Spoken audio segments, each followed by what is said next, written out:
Në këtë edicion do të ndiqni. Platforma lajmëro policin, bashkëpunimi mes qytetarëve dhe policisë.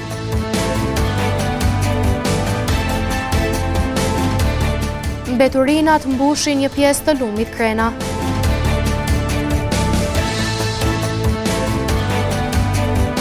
Pas thirrjeve të vazhdueshme nga punonjësit shëndetësor për vaksinim të fëmijëve, dukshëm është rritur interesimi për imunizim me këtë vaksinë. Përshëndetje, po fillojmë edicionin qendror të lajmeve këtu në televizionin Syri. Aplikacioni Lajmëro Policin është një platformë elektronike që po ju mundëson qytetarëve të lajmërojnë të gjitha rastet në policinë e Kosovës. Se sa po shfrytëzohet kjo platformë nga qytetarët për raportim, dhe cilat raste sipas policisë kanë prioritet për trajtim, na njeh kronika e përgatitur nga ekipi ynë. Ka kohë që platforma Lajmëro Policin është funksionale, ku qytetarët në rast se hasin me ndonjë parregullsi, mund ta lajmërojnë menjëherë në këtë aplikacion dhe policia përgjigjet ndaj ankesave, duke zgjidhur sa më shpejt situatën në terren. Kështu u shpreh Bekim Avdiaj, shefi i sektorit rajonal për hetima në Drejtorinë Rajonale të Policisë në Xhakov, duke shtuar se në varësi të natyrës së rastit, ankesa trajtohet qoftë nga policia ose nga institucionet tjera.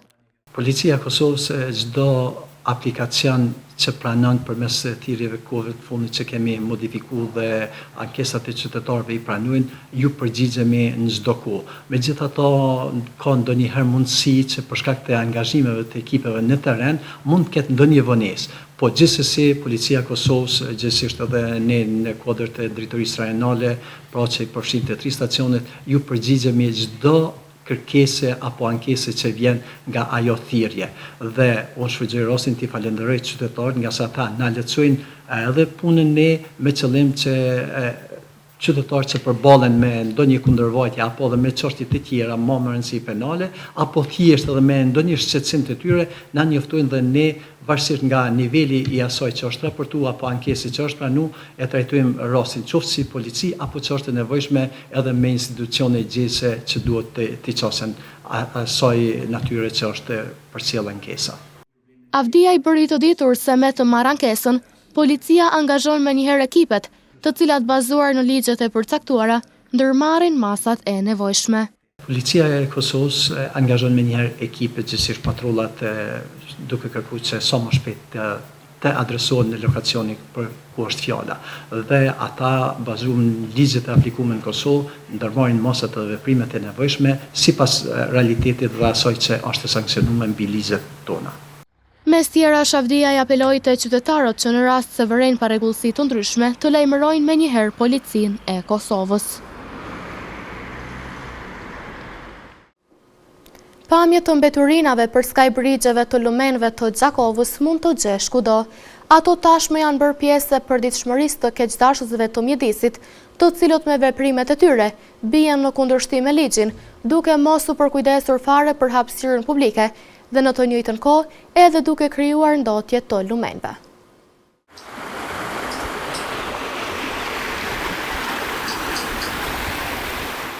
Lumi Krena në pjesën prapa spitalit Isa Grezda në Xhakov vazhdon të mbetet i ndotur nga mbeturina të shumta të hedhura përgjatë shtratit të lumit. Në pamjet e siguruara nga mediumi ynë, shihen mbeturina të ndryshme, përfshirë plastik, mbetje inerte dhe sende të tjera që po e shëmtojnë këtë hapësirë. Ndotja e lumenëve në komunën e Xhakovës vazhdon të mbetet një problem shqetësues, pavarësisht raportimeve të vazhdueshme nga mediumi ynë. Gjendja e krijuar jo vetëm që ndikon negativisht në pamjen e ambientit, por paraqet edhe rrezik për ndotjen e ujit dhe dëmtimin e ekosistemit. Syri i kamerës son ka regjistruar nga afër gjendjen e rënduar përgjatë këtij lumi, ku pamjet tregojnë qartë neglizhencën dhe mungesën e vetëdijes për mbrojtjen e mjedisit.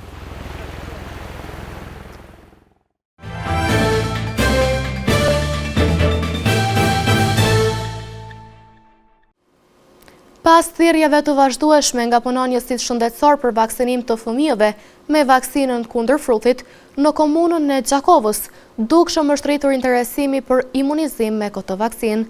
Nga qendra e vaksinimit pranë QKMF-s bëjnë të ditur se janë duke bërë përpjekje që prindërit e fëmijëve të thirren edhe përmes telefonit, me qëllim që të rritet vetëdia që fëmijët e tyre të mbrohen nga sëmundja e frutit vetëm nëse imunizohen. Instituti Kombëtar i Shëndetësisë Publike të Kosovës ka njoftuar se në periudhën 16 prill deri më 19 maj në Kosovë janë konfirmuar 17 raste të frutit, kryesisht të pavaksinuar me vaksinën MMR kundër frutit. E për situatën e vaksinimit në Gjakov, foli krye-infermierja vaksinimit në qendrën kryesore të mjekësisë familjare. Në komunën tonë, fatmirësisht nuk e kemi asnjë rast të me frut, dhe kemi një numër të mirë të vaksinuarve, fëmijëve të vaksinuar me vaksinën kundër frutit, jazmës dhe rubeollës. Është mirë që të vaksinohen të gjithë fëmijët, pasi që në nivel vendit ka shumë rastet nuk janë të shumta, po janë të rënda. Pas takimit që kemi pas në Prishtinë e SHPK, domethënë na është treguese të gjitha rastet janë duhet të trajtohen në QKUK. Ajo po ashtu tregoi edhe për mënyrën se si po tentojnë të arrijnë këtë qëllim. Kemi filluar dhe kartotekën që ta kontrollojmë sa kemi të pavaksinuar, edhe pse numri nuk është i madh, po kemi bërë planifikim të gjithë të thrasim në telefon dhe t'ju japim një paralajmërim për rastet e frutit në Kosovë. E për fund e bëri edhe një lutje për prindërit. Ju bëj apel të gjithë prindërve sa më parë vinë ta marrin vaksinën, se është më mirë që ta vaksinojmë një fëmijë dhe ta mbrojmë prej frutit. Nga Instituti Kombëtar i Shëndetësisë Publike të Kosovës kanë thënë se janë duke vazhduar aktivitetet për rritjen e vaksinimit në të gjitha nivelet. Modernizimi i shërbimeve radiologjike është një synim i vazhdueshëm në Qendrën Kombëtare të Mjekësisë së Punës në Gjakov. Së fundmi ky kabinet është pajisur edhe me një aparaturë të sofistikuar, e cila sipas radiologut Burim Polloshka mundëson procesim të shpejtë të imazheve dhe reduktim të kohës së pritjes. Në Qendrën Kombëtare të Mjekësisë së Punës janë modernizuar shërbimet radiologjike me pajisje të reja digjitale, duke mundësuar ekzaminime më të shpejta dhe më efikase për pacientët. Sipas doktorit Burim Polloshka, pajisja e re e rentgenit mundëson procesim të shpejtë të imazheve dhe reduktim të kohës së pritjes. Pajisja e rentgenit është modelit materiut që ka ardhur dhe jemi furnizuar vjet, është plotësisht digitale. E ka pjesën e vet, domethënë shumë efektive, meqense realizohen ekzaminimet shpejt edhe procesimi i imazheve bëhet shpejt, kështu që pacientave nuk i bie më prit. Për momentin jemi shumë të angazhuar me vizita sistematike, faktikisht 3 ditë në javë dhe një pjesë tjetër kur të lirohen nga vizita sistematike, atëherë ke mundësi edhe për pacientë ambulantor. Krahas rentgenit të ri, në funksion është rikthyer edhe dezometri për matjen e densitetit të eshtrave. Përveç kësaj kemi edhe densitometrin, e cila për një kohë fatkeqësisht ka qenë defekt, mirë po është rregulluar dhe punon rregullisht, zakonisht pas pushimit mëngjesit kur i kryejmë vizita sistematike, atëherë përkushtohemi këtij lloji ekzaminimi. Mes tjerash, doktori Polloshka foli edhe për shërbimet të cilat i kryejnë këto pajisje. Për pajisjen e rentgenit, për mjekëve, problemet të cilat zgjidhen me ekzaminime radiografike, i kryejmë gjitha, kurse densitometria me rekomandimet mjekëve tjerë, domethënë kur kanë probleme me densitë ashtit, probleme endokrinologjike, dhe ato i kryejmë varësisht për mjekëve specialistë cilët lypin. Tutje radiologu Polloshka tregoi se a duhet caktuar termin për shërbimet e radiologjisë. E kem të rregulluar një farë termini, meqense ekzaminimi i densitometrisë zgjat pak më shumë, kështu që duhet ta bëjmë një listë, mirë po nuk presin shumë, kryen shpejt. Pajisjet e reja radiologjike në Qendrën Kombëtare të Mjekësisë së Punës pritet të përmirësojnë cilësinë e punës, duke mundësuar ekzaminime më të shpejta, më të sakta dhe me më pak pritje për pacientët. Në repartin e psikiatrisë në Gjakov, aktualisht 30 deri në 40 pacient në baza ditore marrin terapin metadon. Psikiatri Zef Komani vuri theksin edhe të shqetësimet e vazhdueshme të numrit në rritje të përdoruesve të substancave narkotike në nivel vendi, e gjithsesi edhe në komunën e Gjakovës. Përdorimi i drogës është një fenomen negativ, i cili bën pjesë edhe në shoqërinë kosovare. E për kategoritë dhe përdoruesit në Gjakov, tregoi më shumë edhe psikiatri Zef Komani. Fatkeqësisht, kohëve të fundit është ka shkon duke ra mosha e përdoruesve të narkotikëve. Jemi të vëdijshëm që narkotikët besoj që të lehtit, narkotikët të lehti përdorin mosha të reja, mirë po i kemi sot prezent edhe në shkolla të mesme, kemi pas rast kur ka pas edhe në përdorues të narkotikëve të lehtë edhe në shkollat fillore. Komani po ashtu foli edhe për zgjidhjen e kësaj problematike. Një problem që ekziston në Kosovë është se nuk ekziston një qendër kombëtare e madhe, e cila do të ishte tipit mbyllur, edhe ku do të trajtoheshin personat të cilët i përdorin narkotik. Në departamentin e psikiatrisë në spitalin rajonal Isa Grejsa në Gjakov, aktualisht trajtohen rreth 40 pacient që gjatë ditës marrin terapin metadon, terapi kjo që është në sasi të bollshme në këtë departament.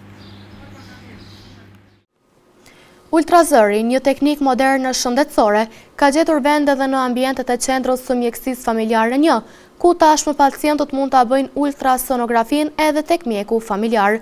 Doktor Josef Berisha thotë se pacientët të cilët ju kanë nështruar këtij ekzaminimi e kanë pranuar shumë mirë, sepse gjithë procedura e ultrasonografisë ka arritur të zgjidhë shumë çështje të pacientëve.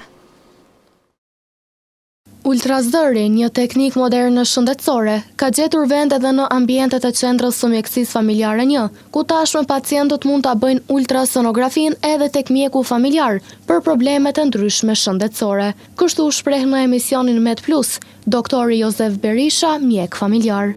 Në radhë parë ka qenë dëshira të merrem me ultrazonin, gjithmonë si mjek. Pas specializimit edhe ka qenë më shumë e nevojshme për shkak të kërkesave të pacientëve për ultrasonografi të dy pjesëve ku e bëjmë ne, edhe gjandrës tiroide edhe të abdomenit. Ka qenë arsyeja pse s'jo është e mundur, kryet trajnimi edhe mjekësi familjare pa ndonjë problem të aplikohet. Pacientët e kanë pranuar mirë ultrazërin dhe procedura e sonografisë ka arritur të zgjidhë shumë çështje të pacientëve, shtoi doktori Berisha. Rëndësishmja e kësaj është se pacientët e kanë pranuar shumë mirë. Shkëlqyshëm ka qenë pritja atyne me ultrazonin në shëndetin primar, e sidomos kur kryet te mjeku familjar. Sepse kur e krijon listën e pacientëve tu, edhe ata pacient dëshira atyre është qëndrojnë te mjeku familjar. Në këtë rast, kam pacientat cilët kanë probleme tjera, qoftë stinore apo sezonale, edhe ndonjëherë edhe dhimbjet abdominale. Edhe ultrasonografia ka zgjidhur shumë çështje të ta pacient, edhe dëshira atyre është të merrem unë me ultrasonografin, edhe kur ju ndaj terminet, kur bojnë vizita, gjithmonë doktor, a bëni ju do më në shpytja parë pacientat. Po, pacientat janë të kënaqur edhe i përgjigjen termineve, edhe vizita me ultrasonografi, ashtu sikur ja caktojnë. Doktori Berisha tregoi edhe rastet më të shpeshta për të cilat bëhet ultrasonografia. Te ultrazoni rastet më të shpeshta janë dhimbjet abdominale, qoftë abdomeni pjesë sipërme apo pjesë poshtme të barkut, kolikat, të rastet të infeksione urinare, zakonisht. Mirë po kemi rastet tjera me dhimbje shpine. Edhe pacienti, edhe pse ekzaminon e viziton pa i bërë ultrasonografi, dëshira është të bënë ultrasonografin, ta përjashton mundësinë se ka një problem me veshkat. Edhe kur e bëjmë ultrasonografi, ne shohim se veshkat janë mirë, frikza urinës, përgjithësi rrugët urinare janë mirë, nuk ka ndonjë problem me ato organe. Shihet se është dhimbje lumbale apo dhimbje muskulare dhe lehtësohet pacienti brenda shëndetit primar të mjeku familjar. Tutje doktori Berisha bëri të ditur se pritjet për të kryer ultrasonografin nuk janë të gjata dhe pacientët marrin shpejt shërbimet e kërkuara.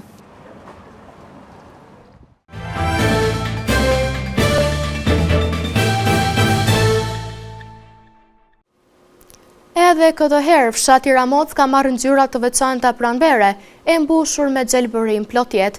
E gjithë natyra e këtij mjedisi ka filluar të gjallërohet, duke krijuar përshtypjen e një fshati me një peizazh shumë karakteristik, fal reliefit dhe shtrirjes së bukur gjeografike që ka. Mes gjelbërimit të fundmajit dhe natyrës së qetë, fshati Ramoc po shfaqet në pamjen e tij më të bukur. Kodrat dhe livadhet e mbuluara me gjelbërim, ajri i pastër dhe peizazhi pranveror krijojnë një atmosferë të veçantë për banorët dhe vizitorët e këtij fshati. I njohur për traditën në bujqësi dhe blegtori, Ramoci vazhdon të mbetet një ndër zonat ku puna në tokë dhe kujdesi për bagtin mbeten pjesë e përditshmërisë së banorëve. Në kullosat e gjera të fshatit, bagtit po kullosin në një natyrë të shëndetshme dhe të pasur me bimësi, duke i dhënë edhe më shumë hieshi pamjes së këtij vendi. Fundmaji ka sjellë gjallëri në çdo cep të fshatit, ku arat e mbjella, pemët dhe livadhet e gjelbra pasqyrojnë punën dhe përkushtimin e banorëve ndaj tokës.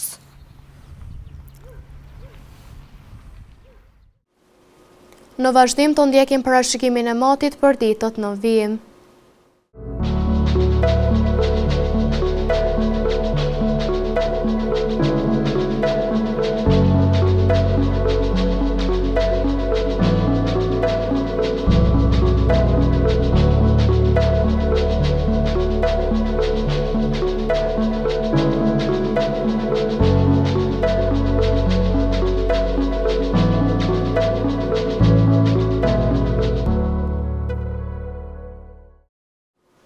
Para se të ndahemi të ndjekim edhe një herë titujt kryesor të këtij edicioni.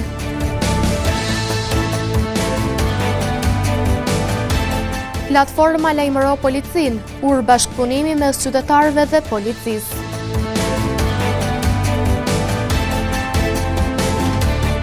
Mbeturinat mbushin një pjesë të lumit Krena.